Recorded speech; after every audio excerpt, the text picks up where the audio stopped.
सच में गीता में लिखा हुआ है पुनर्जन्म के बारे में। बिना प्रेम के तो हम कोई भी नहीं रह सकते।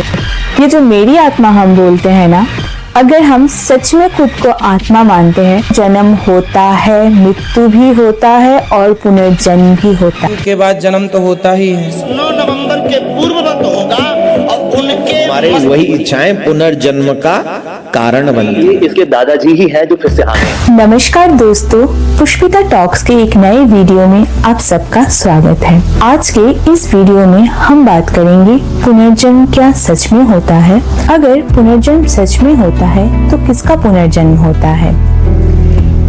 इस उत्तर को जानने के लिए आपको ये वीडियो अंत तक जरूर देखनी होगी। अगर वीडियो के अंत तक पहुँचते पहुँचते आप समझ जाए कि किसका और क्या होता है पुनर्जन्म, तो आपके विचार आप जरूर कमेंट में लिख के जाइए। अभी वीडियो को आगे बढ़ाते हैं और जानते हैं कि क्या है पुनर्जन्म। जैसे कि हम सभी जानते हैं कि श्रीमद् भगवत गीता में पुनर्जन्म के बारे में बताया गया है, लेकिन अभी क्या होता है ना, उस बात को लेके बहुत सारे लोग बहुत बातें करते हैं। जैसे कि अभी तो बहुत सारे बाबा जी हैं, वो लोग बहुत कुछ बोलते हैं पुनर्जन्म के बारे में। और ऐसा भी है, बहुत लोग हैं जो बोलते हैं कि तुम अभी जैसे भी अपनी जिंदगी गुजारो, उस पे ध्यान मत दो, अभी जो हो वो वैसे ही बने रहो, इसके ऊपर ध्यान मत दो। तुम सोचो जो अभी तुम कर्म कर रहे हो उसके हिसाब से ही तुम्हें अगले जन्म मिलेगा। तो इस जन्म जैसे तैसे भी जाए, तुम कुछ भी कर लो, जैसे भी काम कर लो, लेकिन तुम्हें ध्यान देना है इस जन्म का जो तुम्हें हिसाब मिलेगा ना, वो अगले जन्म में मिलेगा। तो इस जन्म का काम तुम निपटा लो, अगले जन्म तुम्हें अच्छा मिल जाएगा। इसी के ऊपर सब लोग ज्यादा ध्यान देते हैं। जैसे कि आप देख सकते हो ये सारे बाबा जी लोग क्या बोल रहे हैं। क्या पुनर्जन्म होता है? भाई मृत्यु के बाद जन्म तो होता ही है। पुत्र होगा 2026 9 नवंबर के पूर्ववत होगा और वो भाई भी पुनर्जन्म में आएंगे। जब अंतिम समय तक हमारी इच्छाएं शेष रह जाती हैं तो हमारे वही इच्छाएं पुनर्जन्म का कारण बनती हैं। हम मानते हैं कि पहले के जमाने में लोगों के पास इतनी संभावना नहीं थी, इतने ज्ञान नहीं थे लोगों के पास, उनको जो समझाया जाता था वही वो लोग समझ लेते थे। लेकिन अभी के जमाने में हमारे पास बहुत सारे संसाधन हैं, ज्ञान है, हम पढ़ सकते हैं, जान सकते हैं। लेकिन क्या होता है ना, अभी के जमाने में हम लोगों के अंदर अंधविश्वास इतना ज्यादा फैल गया है कि क्या ही कहे। अभी पहले के जमाने में मान लीजिए कि सब लोग नहीं, लेकिन उनमें से कुछ कुछ लोग तो थे जो कि प्रश्न पूछते थे और जो कि जानना चाहते थे कि सच क्या है। और जो लोग जानना चाहते थे वो लोग जान भी गए और हमें भी बता के गए हैं। वो सारे उत्तर हमारे लिए किताब के तौर पर छोड़ के गए हैं। लेकिन हम क्या करते हैं, हम तो किताब पढ़ते ही नहीं है। हम अपना सारा ज्ञान लेते हैं YouTube और Facebook रील से, और उसी में जो कुछ भी बोला जाता है हम वही सोच लेते हैं, वही समझ लेते हैं। हम कभी नहीं करते कि खुद से कुछ पूछे सवाल, खुद से जाके देखे। तो इसीलिए हमें पता भी नहीं चलता है। और इसी का ही फायदा बोल सकते हो, मौका बोल सकते हो, उठा रहे हैं अभी के सो कॉल्ड बाबा जी और माता जी लोग। और उनको पता है कि हमें जो भी समझाया जाएगा हम तो समझ ही लेंगे। 2 मिनट के रील से अगर हम लोग समझ सकते हैं तो हमारे अंदर का समझ कितना है वो लोग भी ये समझ गए हैं। इसीलिए वो लोग जो मन में आते हैं बोलते रहते हैं और हमें समझा देते हैं और हम भी समझ लेते हैं। सच में गीता में लिखा हुआ है पुनर्जन्म के बारे में। ये बात बिल्कुल सही है कि गीता बार बार बोल रही है पुनर्जन्म के बारे में, लेकिन किसका पुनर्जन्म, किसका पुनर्जन्म होता है ये हमने कभी पूछा ही नहीं है, या फिर हमने कभी जानने की ही कोशिश नहीं की है कि किसका पुनर्जन्म होता है। एक बार आप ये देख लो कि इस पुनर्जन्म के बारे में ज्ञानियों ने क्या कहा है। गए तो गए, दोबारा नहीं आना होता। ये सब बातें छोड़ दो कि अगले जन्म में फिर इधर उधर कहीं पैदा हो जाओगे, पास के किसी शहर का होगे, क्या कुछ और कुछ। हम 2 जिंदगी जी रहे हैं, एक है देह के तल पे और एक है चेतना के तल पे। देह के तल पे हम जो भौतिक जिंदगी जी रहे हैं उस पे हमें चाहिए होता है शांति, मुक्ति, सत्य, ये सब। और ये सारी चीजें होती है पराभौतिक, जो कि असलियत में चेतना को चाहिए होता है। तो इसका मतलब क्या है कि हम दो जिंदगी जी रहे हैं, एक प्राकृतिक देह के तल पे और एक चेतना के तल पे। इसलिए हम कभी ये नहीं बोल सकते हैं कि हम सिर्फ देह ही है, और हम कभी ये नहीं बोल सकते कि हम देह नहीं है। जिंदा है तो जीने के लिए तो हमें रुपया, पैसा, मकान, कपड़ा ये सब कुछ चाहिए ही होगा, और साथ ही साथ में हमें ये भी चाहिए होगा कि हमें कुछ शांति मिल जाए, हमें मुक्ति मिल जाए, हमें प्रेम मिल जाए। बिना प्रेम के तो हम कोई भी नहीं रह सकते। तो फिर हम कैसे बोले कि हम सिर्फ देह है, और या फिर हम कैसे बोल दे कि नहीं हम देह नहीं है। इसी के संदर्भ में हम समझेंगे कि पुनर्जन्म क्या है। अगर हम देह है, जिंदा है, तो ये देह संपूर्ण रूप से आता है प्रकृति से, और प्रकृति में समय और प्रकृति का एक खेल चलता ही रहता है, और समय का परिवर्तन ही है मृत्यु। अगर हम खुद को प्रकृति मानते हैं तो इसमें तो जन्म और मृत्यु का खेल हमेशा ही चलता रहता है। जहाँ तक हम खुद को भौतिक मानते हैं वहां तक प्रकृति का खेल तो चलता ही रहेगा, और उस खेल में जन्म मृत्यु तो है ही है। और दूसरी तरफ जब हम पराभौतिक जीवन को समझ जाएंगे तब हम समझ जाएंगे कि हमारा तो जन्म ही नहीं हुआ। जन्म नहीं हुआ तो मृत्यु कैसी होगी, और मृत्यु नहीं हुआ तो पुनर्जन्म कैसे होगा। हम जैसे बोलते हैं ना कि मेरी आत्मा को कष्ट हो रहा है, मेरी आत्मा यहाँ से वहां चली जाएगी, मेरी आत्मा को ये चाहिए शांति। ये जो मेरी आत्मा हम बोलते हैं ना, अगर हम सच में खुद को आत्मा मानते हैं तो आत्मा का तो जन्म मृत्यु कुछ भी नहीं हुआ, आत्मा तो अजन्मा है। आत्मा मतलब ही है सच, तो सच तो वो खुद में ही पूर्ण है, उसमें हम क्या जोड़े, क्या उससे निकाले कि आत्मा ऐसा। तो आत्मा का भी पुनर्जन्म कुछ होता नहीं है। जरा समझिए इस बात को। हम जिस किसी के साथ भी संबंध बना के चलते हैं वो सारे संबंध होते हैं इस देह के तल पे। ये देह है इसीलिए ये सारे संबंध है। ये देह नहीं रहेगा, ये देह जब चिता में जाएगा, राख हो जाएगा, वो उस राख में वो सारे संबंध भी राख हो जाएंगे। हम किसी को अपना पिता, माता, भाई, बहन बहुत कुछ बोलते हैं, लेकिन जब ये देह नहीं होता तो सारे संबंध भी हमारे नहीं होते।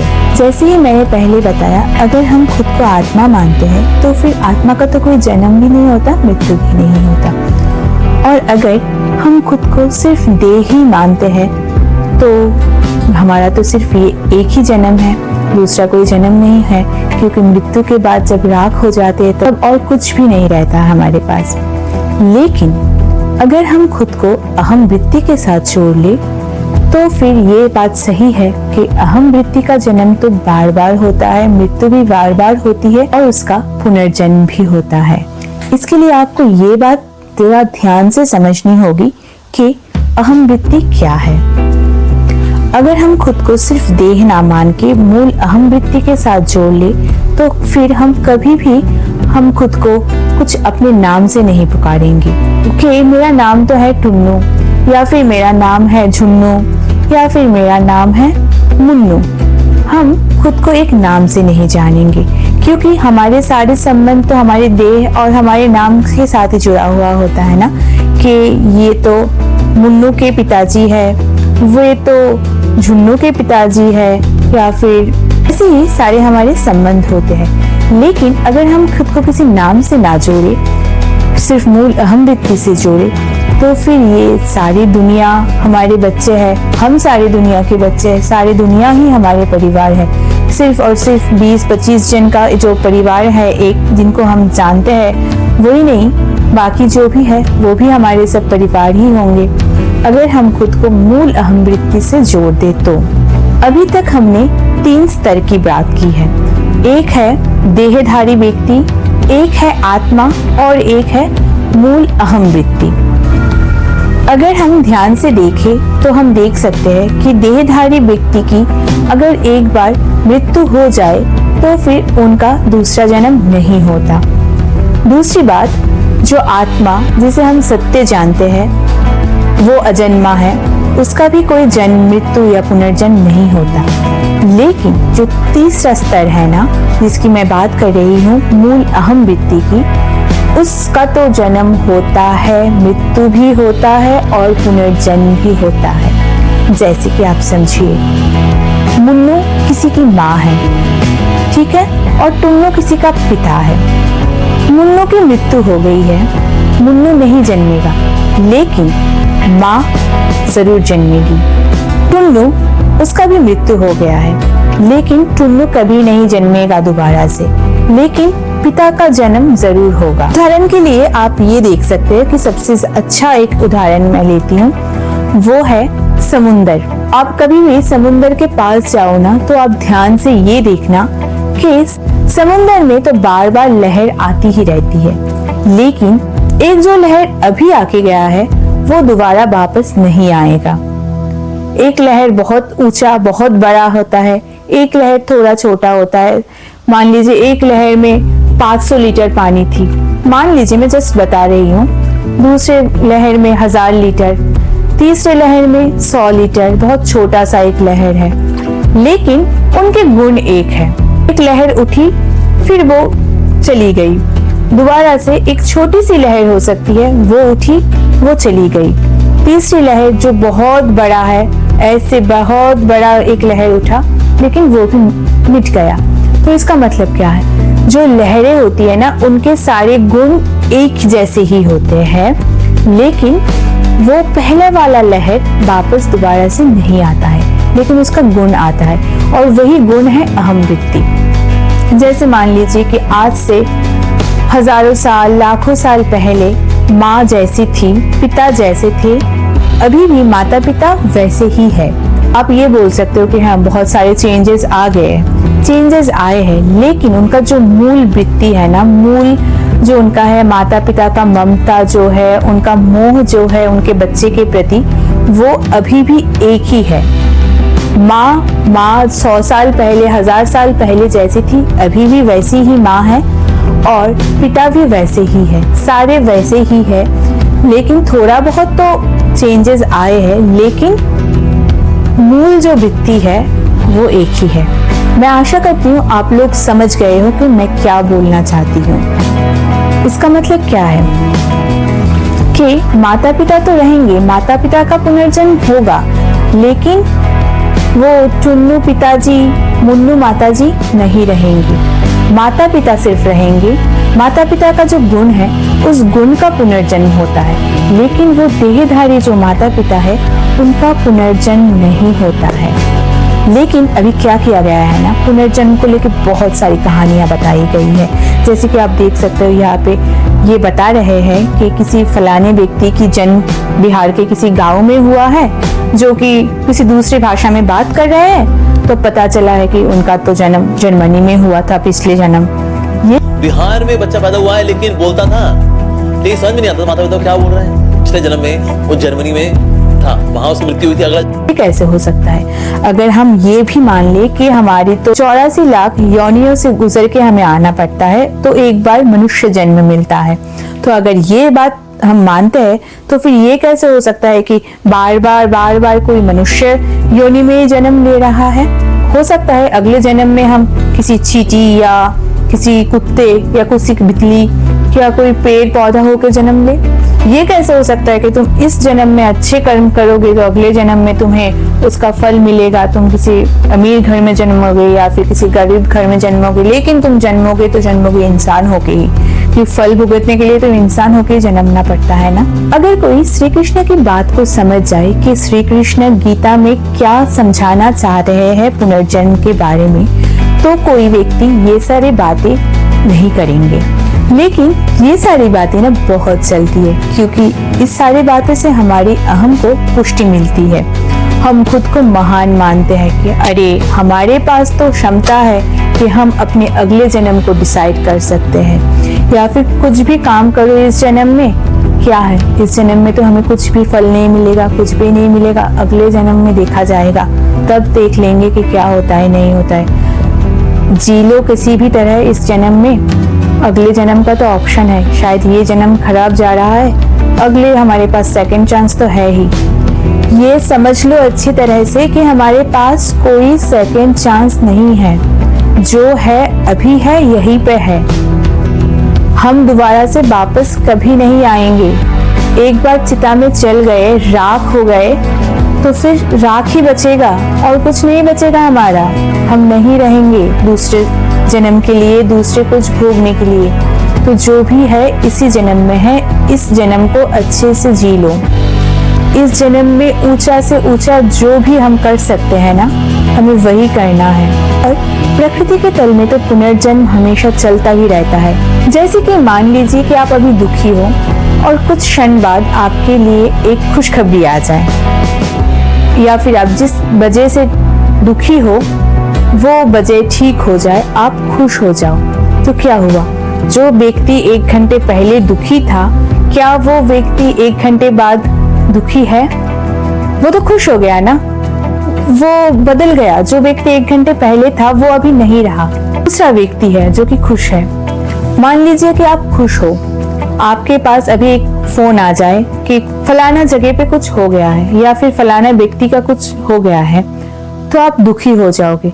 तो जो व्यक्ति अभी खुशी से झूम रहा था, वो व्यक्ति अभी फूट फूट के रो रहा है। तो क्या दोनों व्यक्ति एक है? नहीं ना। जो खुश है वो तो अभी खत्म हो गया है, अभी आप दुखी हो गए हो, तो ये आपका एक पुनर्जन्म है। और अच्छे से समझने के लिए मान लीजिए अभी जैसे कि फेसबुक में हमें 10 साल पुराना, 5 साल पुराना अपने खुद की फोटोज आती रहती है, रिमाइंडर। ध्यान से सोचिए, वो रिमाइंडर हमें रिमाइंड कर रहा है कि जो 5 साल पहले वाला व्यक्ति है वो अभी तुम नहीं हो। 5 साल पहले का फोटो देखिए आप, 10 साल पहले का फोटो देखिए आप खुद का, और अभी का आप अपना फोटो देखिए। क्या दोनों व्यक्ति एक है? झुर्रियां आ जाती है, त्वचा में परिवर्तन बहुत कुछ आ जाते हैं। कोई मोटा हो जाता है, कोई पतला हो जाता है, किसी के बाल झड़ जाते हैं, किसी के नए बाल आ जाते हैं। तो वो व्यक्ति कैसे एक हुआ? क्योंकि हम खुद को रोज आईने में देखते हैं और हमारे आसपास के लोगों को भी हम रोज देखते हैं ना, तो वो परिवर्तन हम समझते नहीं है। हमेशा परिवर्तन होता रहता है। वो हम देखते नहीं है, ध्यान नहीं देते, क्योंकि वो सारे परिवर्तन बहुत ही सूक्ष्म होते हैं। आप अच्छे से समझ पाओगे अगर आप घर में एक फ्लावर का बुके रखो। आप देखोगे कि पहले दिन वो जैसा था, दूसरे दिन थोड़ा करके वो खत्म हो रहा है, झड़ रहा है। तो हमारे साथ भी यही हो रहा है। हर वक्त हम बदलते रहते हैं और वही बदलाव है पुनर्जन्म, जो कि प्रकृति के स्तर में हमेशा ही हो रहा है, हमेशा ही चल रहा है। इसलिए ज्ञानियों ने कहा है कि ऊंचे से ऊंचा कर्म करो तो तुम्हारा अगला जन्म अच्छा रहेगा। इसका मतलब क्या है? अगर हम इस तल पे, अभी जो सिचुएशन है हमारी, उस तल पे अगर हम कुछ अच्छा करें, कुछ भी करें, वो डिसाइड करेगा कि अगले पल हमारा कैसा होगा। हम खुश होंगे, हम दुखित होंगे, हम क्रोधित होंगे, क्या होगा? इस पल हम कौन सा कर्म चुनते हैं वो डिसाइड करेगा कि अगला पल हमारा कैसा होगा। माने वही जो अगला जन्म हम बोलते हैं ना, प्रकृति के स्तर में जो पुनर्जन्म है, वो जन्म कैसा होगा वही डिसाइड करता है। हम बोलते सुनते हैं ना सबको कि पुण्य, ये पुण्य, वो पाप। क्या होता है पुण्य? पुण्य होता है जो कर्म हमारी मन को शांति दे, वही होता है पुण्य। और पाप मतलब क्या? पाप मतलब होता है वो सब कुछ जो हमारे मन को अशांत करे। तो हम खुद ही निर्णय कर सकते हैं कि हमें क्या करना है। हम मन को अशांत रखेंगे या मन को शांति देंगे। कर्म फल का सिद्धांत हमें ये समझाने के लिए है कि हम जो भी गलत केंद्र से निर्णय लेते हैं, वो सारे निर्णय हमारे मन को शांत नहीं करता, वो सारे निर्णय हमारे मन को और अशांत करता है। हम भविष्य के लिए कुछ कर रहे हैं, भविष्य में हमें शांति मिल जाए, हम इसके वजह से कुछ कर रहे हैं। लेकिन इस पल हम कैसे जी रहे हैं, किस अशांति से हम इस पल में जी रहे हैं, उस पे हम ध्यान ही नहीं देते हैं। भविष्य के लिए शांति निश्चित करने के लिए हम अपना वर्तमान को कैसे खराब कर रहे हैं, इस पे हम नहीं ध्यान देते हैं। श्री कृष्ण हमें बोल रहे हैं कि तुम अपना सारा कर्म मुझे अर्पण करो, नहीं तो तुम इस कर्म फल और दुख के जाल में हमेशा ही फंसे रहोगे, इससे बाहर कभी नहीं आ पाओगे। लेकिन हम क्या करते हैं ना, हम जो कुछ भी करते हैं सिर्फ और सिर्फ खुद के लिए करते हैं कि हमने ये किया तो इससे मुझे ये मिल जाएगा, हमने वो किया तो उससे हमें वो मिल जाएगा। कुछ ना कुछ हमें चाहिए होता है, इसीलिए हम कर्म करते हैं। हम निष्काम कर्म के आधार पे तो कोई काम नहीं करते हैं, इसीलिए हमारा दुख भी नहीं जाता है। आशा करती हूँ वीडियो के इस पड़ाव तक आते आते आप लोगों को समझ में आ गया है कि पुनर्जन्म क्या है और पुनर्जन्म किसका होता है। अगर आप लोगों को समझ में आ गया है तो कमेंट में ज़रूर बताइएगा, और वीडियो अच्छी लगी तो एक लाइक ज़रूर कर दीजिएगा और अपने दोस्तों के साथ भी शेयर कर दीजिएगा।